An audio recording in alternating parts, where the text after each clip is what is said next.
We are back in the shop with the 82 LS Swap K10.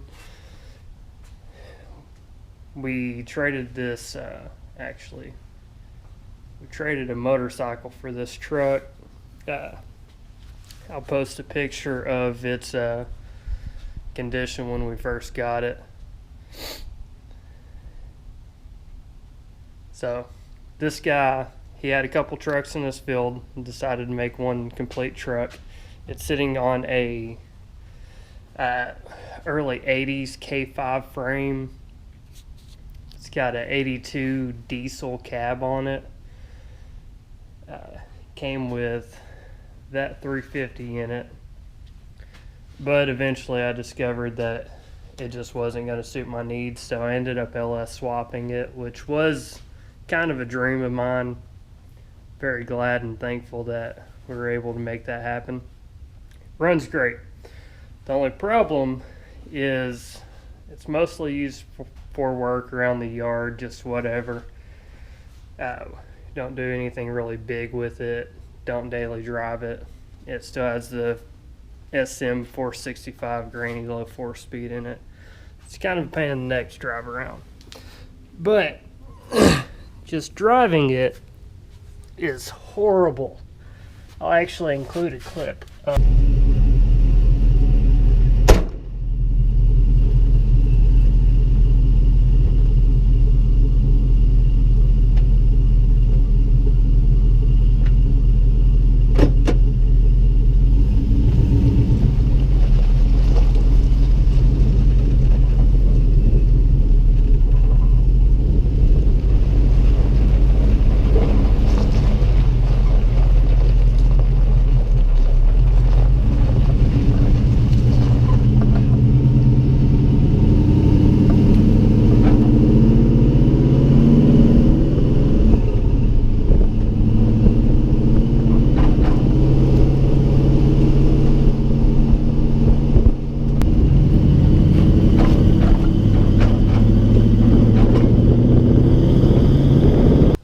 It rides very stiff. As you can see, the previous owner put these 4-inch aluminum blocks and then spaced it out again with a 2-inch steel block. Anytime you goose it or give it a little too much throttle, it'll actually shake, buck. It's just not working out very well. And it seems that they have compressed the suspension and put what looks like some factory shocks on it. So it's lifted 6 inches and it's got these shocks completely maxed out. So when we do this, we're probably going to have to compress that suspension somehow. Not exactly sure how we're going to do it, but it's probably going to be sketchy. So pretty much how we're going to fix this is I have a shackle flip kit.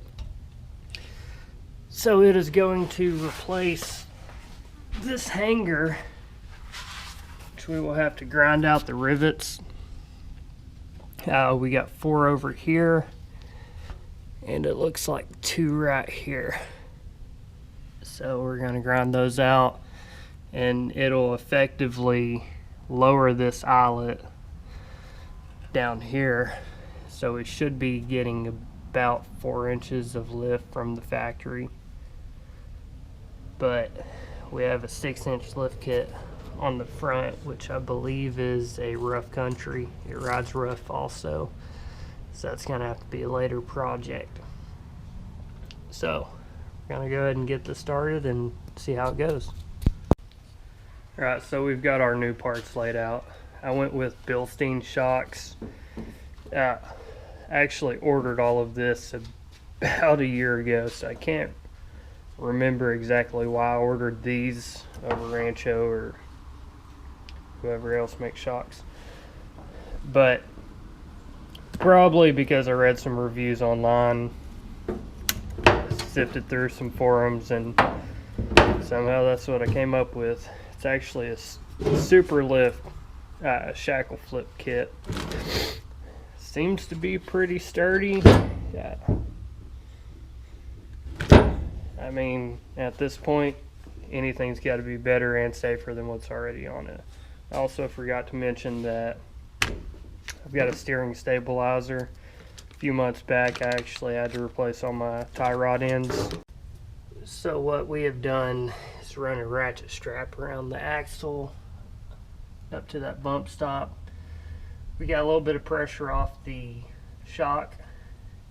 Definitely not the safest way, definitely sketchy, but we'll see how it works out. So we got that shock disconnected from the bottom. We'll tackle the tops here in a minute, but we are about to release tension off of this leaf spring, which is probably going to be sketchy, so I figured I'd film this. The tires off. We have everything braced up. We also have some safety measures in there just in case. So, excuse me. We're going to go ahead and start with these U-bolts, get those off. We have removed the lift blocks, both of them, and pretty much set it back to factory. Now we just have to grind off those rivets. We have ground the rivets off and pretty much beat this thing into submission. Took a lot of heavy hits. It's old Miss Daisy here. We finally got that out and popped the rivets back through the hole. And we're about to mount the drop shack. Alright, we are back out here with the LS Swap K10 and completing the shackle flip kit.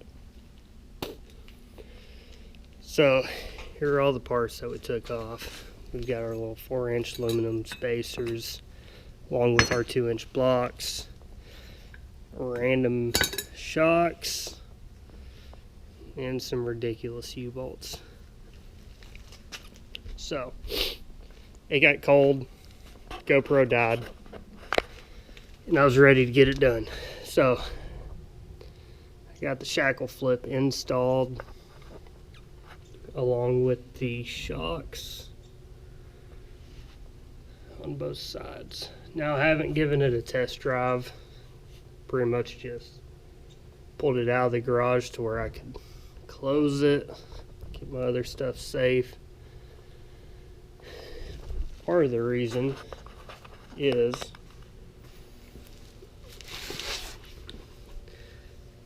not sure if you can see it or not, but that seal is gone. So I'm hoping I still have some gear oil in it, but I'm not 100% positive. So we're going to replace that today. But one thing I do want to point out is that pinion angle is pointing straight at the transmission and my ugly exhaust. But I never experienced any vibrations, but granted the suspension also didn't go up and down. So I don't know, we'll see how it does long term. But so far I'm pretty satisfied. Just from pushing up and down on the back bumper, it already has 10 times more give than it had before. So we're gonna go ahead and pop this sucker off, place that seal, and fill it back up with some fluid.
is put on the sticker.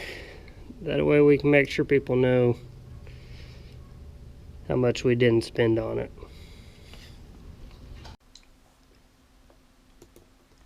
So this portion of the video, the audio is absolute garbage. A lot of wind noise. It's not something I'd want to listen to, so I'm not going to make you guys listen to it.